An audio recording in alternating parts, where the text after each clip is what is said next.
Jour première, François Heureux. Nous sommes à Bruxelles, été 2016. Un Congolais est arrêté. Il est en situation irrégulière, suspecté de terrorisme. Il pense s'en sortir grâce à un match de football. Mais les Diables Rouges perdent et il est envoyé en centre fermé. C'est le début de Délestage, un seul en scène à voir au Théâtre de Poche à Bruxelles. Seul en scène écrit et interprété par David Minor Ilunga. Bonjour. Oui, bonjour. Alors c'est un regard, cette pièce, sur la Belgique, sur l'Europe ou sur le Congo ? Bon, on va dire sur les deux parce que aujourd'hui c'est très facile, surtout pour un Africain, d'être un citoyen du monde. Donc on va dire que c'est sur les deux. Ouais. C'est un sujet grave, mais le ton est plutôt à l'humour. On rit beaucoup pendant cette pièce ? Oui, on rit beaucoup parce que bon, ce qui m'a intéressé en premier dans cette pièce, c'est le reste. Pour moi, c'est juste un prétexte pour pouvoir raconter ce que j'appelle l'humour congolais. Donc, j'ai réfléchi depuis un bon bout. Je réfléchis plutôt depuis un bon bout de temps sur l'humour congolais, cet humour de la survie, cet humour que le Congolais a de rire de ses malaises, de ses peurs, de ce qui le persécute. Et donc, c'est un peu, ça tourne autour de ça. Et on va parler de cet humour congolais. Vous allez nous expliquer ce que c'est, David Minor Ilunga. Vous êtes notre invité ce matin. On vous retrouve pour parler aussi de cette pièce, évidemment, un délestage. Un homme, une chaise, un rond de lumière. L'homme est congolais. Il a été arrêté dans un climat de suspicion généralisée et il compte sur le football pour s'en sortir. On va raconter cette pièce Délestage, à voir pour l'instant au Théâtre de Poche à Bruxelles. Délestage, c'est de et avec David Minor Ilunga. On va planter le décor avec un extrait sonore. Écoutez. Ouais, on est tous déçus aujourd'hui. Je pense qu'on voulait faire mieux. En tout cas, il y avait le potentiel pour faire mieux. On a fait 20 très bonnes premières minutes et tout d'un coup, on a commencé à reculer. On a fait des petites erreurs qui, au niveau, se paye cash. Donc voilà, maintenant, il ne faut pas tout remettre en question. On a une belle génération. Voilà, il va falloir continuer à travailler, à avancer de l'avant. Et dans 2 ans, il y a la Coupe du Monde. Voilà, encore avoir un objectif, c'est d'aller plus loin à la Coupe du Monde. Mais c'est sûr que on voulait mieux faire à 7 €. Donc voilà, tout le monde est très déçu aujourd'hui. Et voilà, on est déçu aussi pour les fans. Un petit souvenir, c'était la déception de Eden Hazard après la défaite des Diables Rouges en quart de finale face au Pays de Galles. C'était à l'Euro 2016 de football. Cette défaite, David Minor Ilunga, elle joue un rôle dans votre pièce. Racontez-nous. Oui, elle joue un assez grand rôle parce que déjà, je viens d'un pays qui est aussi pétri de football. Les gens sont fous de football et d'ailleurs, c'est pas qu'au Congo, c'est partout. Partout en Afrique. C'est pour dire que dans le monde même, je veux dire, c'est pour dire que déjà à Kinshasa, que ce soit un match de Mazembe, Vita Imana, Daring Club Motema Pembe ou un match de la Champions League, on sait plus faire la différence parce que quand vous avez Real de Madrid-Barça, c'est tout un événement à Kinshasa. Et je m'imagine bien en Europe, mais c'est vrai que cette pièce, plutôt ce match-là, a joué un rôle important parce que bon, il faut dire que dans ma pratique d'écriture, j'aime bien aller à l'aventure. C'est-à-dire, j'aime bien dire ça parce que c'est vrai, d'ailleurs, je vais à la rencontre de mes personnages, de ma pièce, comme je vais à la rencontre des personnes. C'est un peu comme vous, aujourd'hui, on ne s'était jamais rencontrés. Aujourd'hui, on se voit et on se parle. Voilà, donc c'est toute une scène qui se crée. Et donc, j'étais en Europe, j'étais le lendemain des attentats, et en même temps, c'était la Coupe d'Europe. Alors, je me suis dit, ça a fait un ding-ding-ding dans ma tête, et je me suis dit, il faut bien faire quelque chose de ça. Et du coup, c'est parti parce que, bon, voilà, je me rends bien compte que, comme je le dis toujours au théâtre, tout n'est pas blanc ou noir.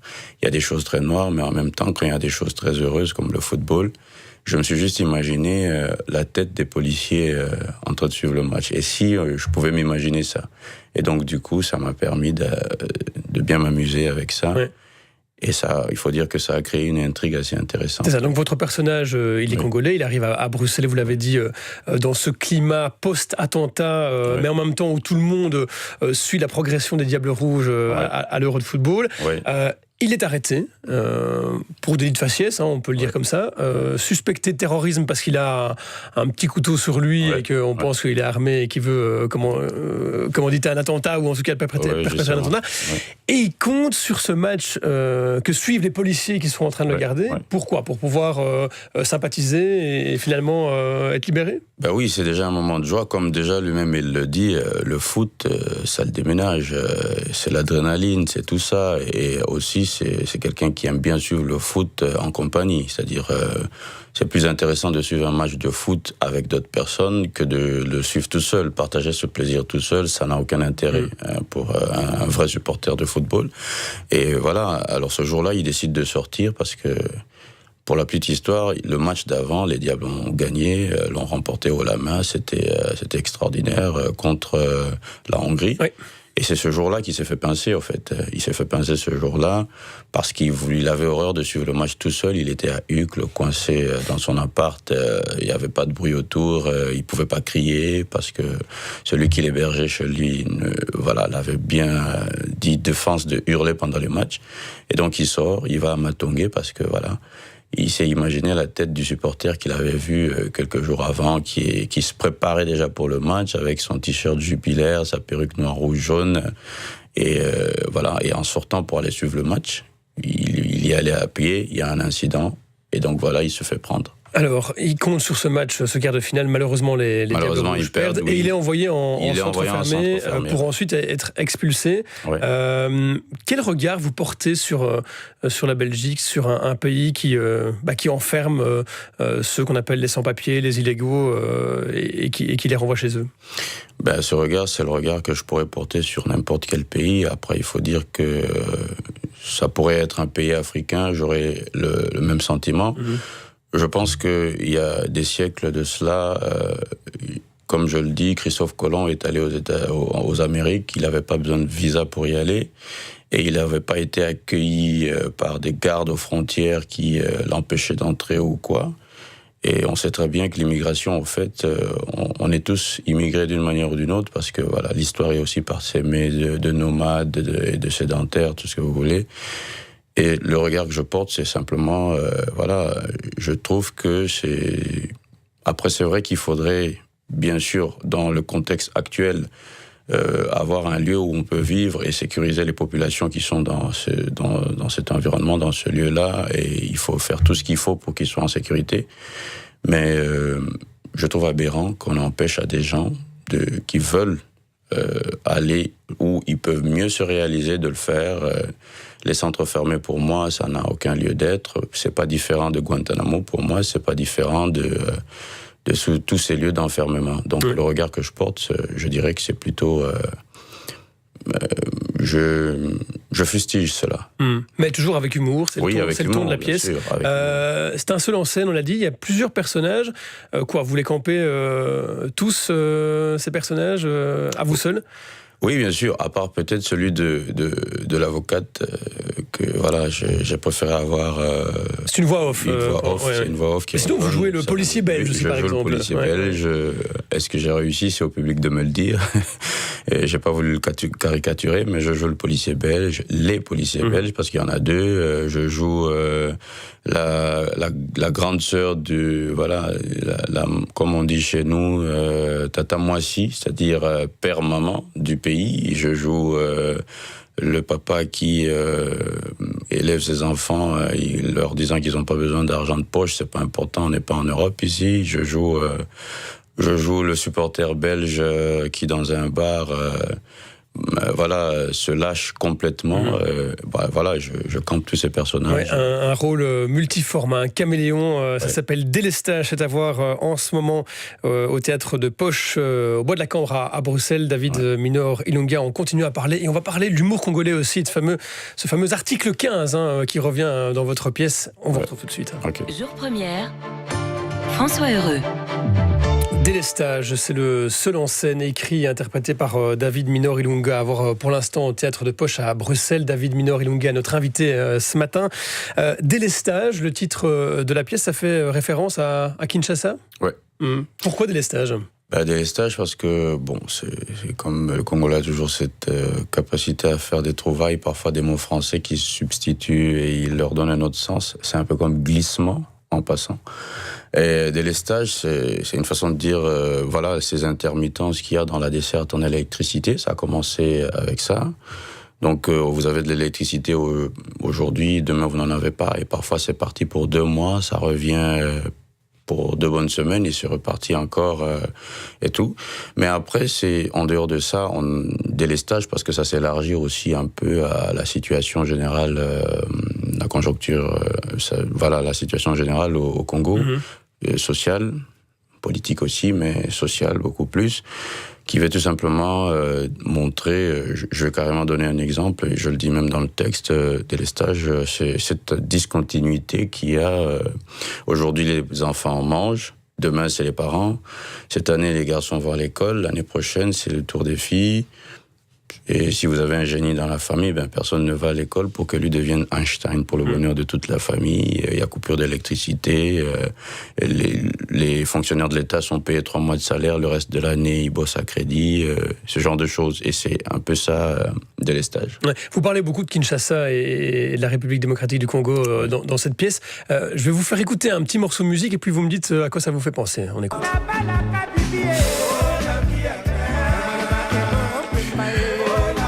Apparemment, vous avez reconnu tout de suite. Hein. Oui.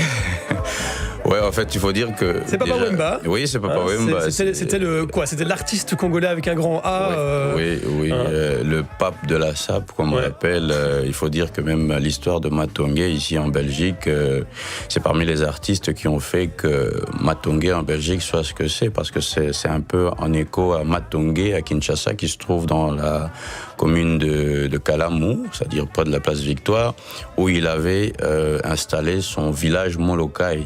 C'est-à-dire, vous prenez 5 avenues, il prend les premières lettres de chaque avenue et ça vous donne Molokai. Ça fait un peu référence à un village japonais. Pourquoi ? Parce que c'était un Japan, justement, comme on dit, c'est-à-dire un japonais dans la sape, dans le vestimentaire, et un grand artiste aussi, parce que là, La vie est belle, ça renvoie aussi au film La vie est belle.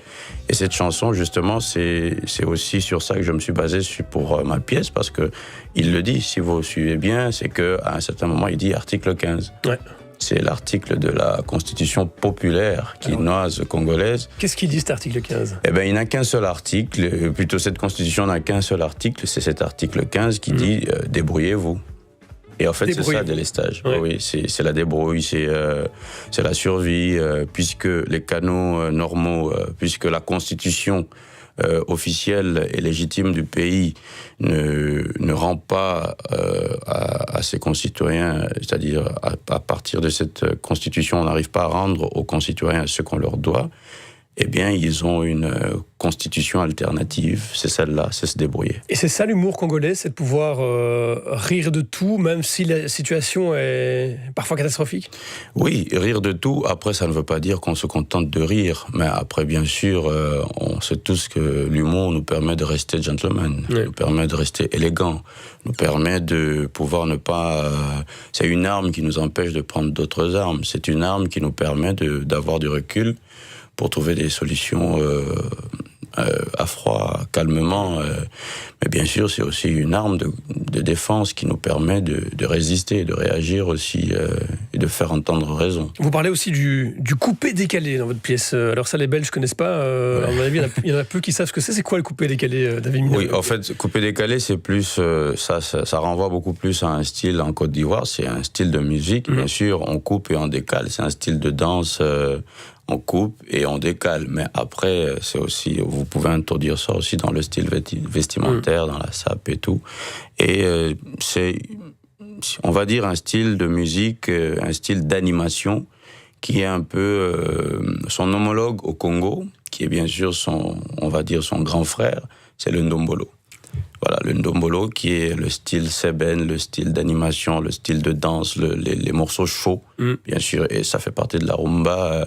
Il y a un moment où c'est très doux, on danse, on est vraiment, on s'amourache et tout, et il y a un moment où on se secoue, quoi. Ouais. On bouge et on danse et on s'éclate. On a entendu un extrait d'une chanson de Papa Wemba. Vous chantez sur scène pendant le délestage Oui, à un moment, vers la fin. Il paraît que vous chantez bien, alors faites-en profiter.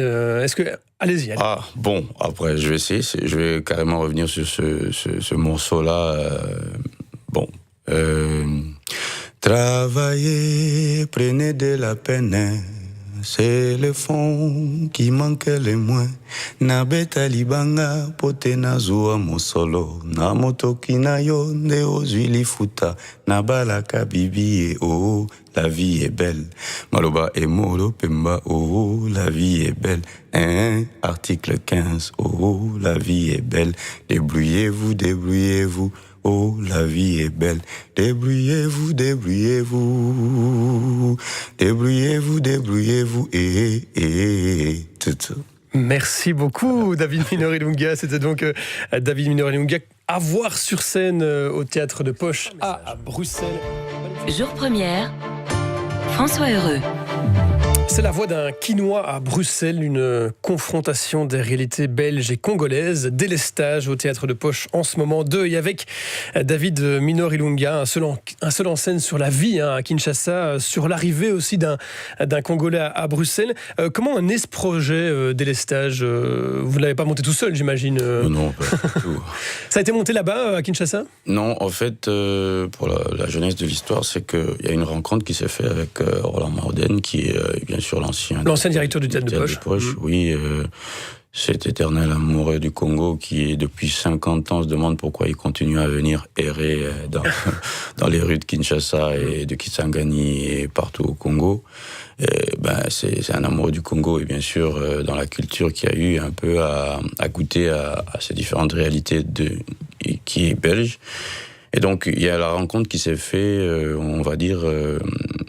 Il y a le théâtre où je suis, ça s'appelle le Tarmac des auteurs, et on a l'habitude de créer des projets artistiques aussi et essayer d'intéresser certains professionnels d'un peu partout.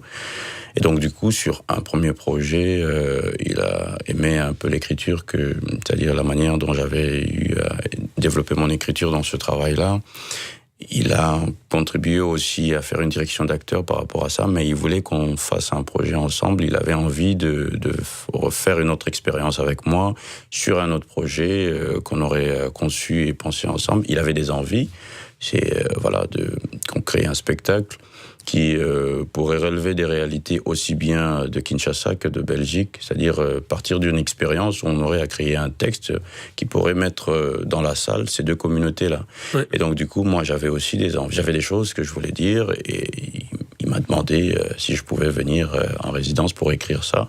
Et donc je suis venu en résidence pendant 3 mois au Théâtre de Poche en 2016, justement pendant la Coupe d'Europe et au lendemain des attentats.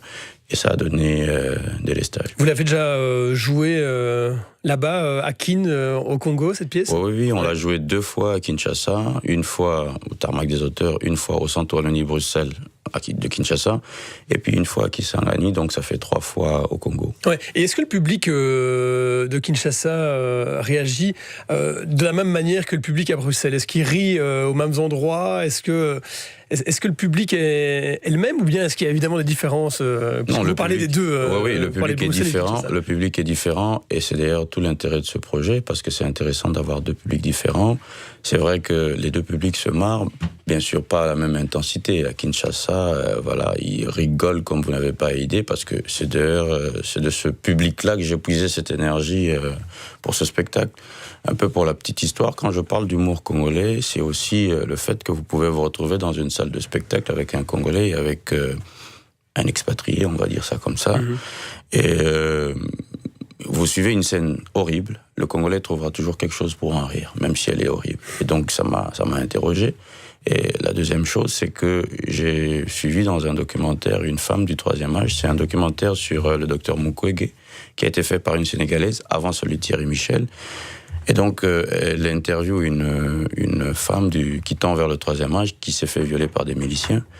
Et la dame, la maman, comme on dit chez nous, raconte la scène avec une distance comme vous n'avez pas idée. Vous vous posez la question de savoir si elle parle de quelqu'un d'autre ou si elle parle d'elle-même. Et cette force de résilience, là, vous vous demandez, est-ce que vous devez rire ou compatir? Vous êtes gêné. C'est un peu ça aussi, l'humour congolais. Et donc, c'était juste pour revenir un peu là-dessus.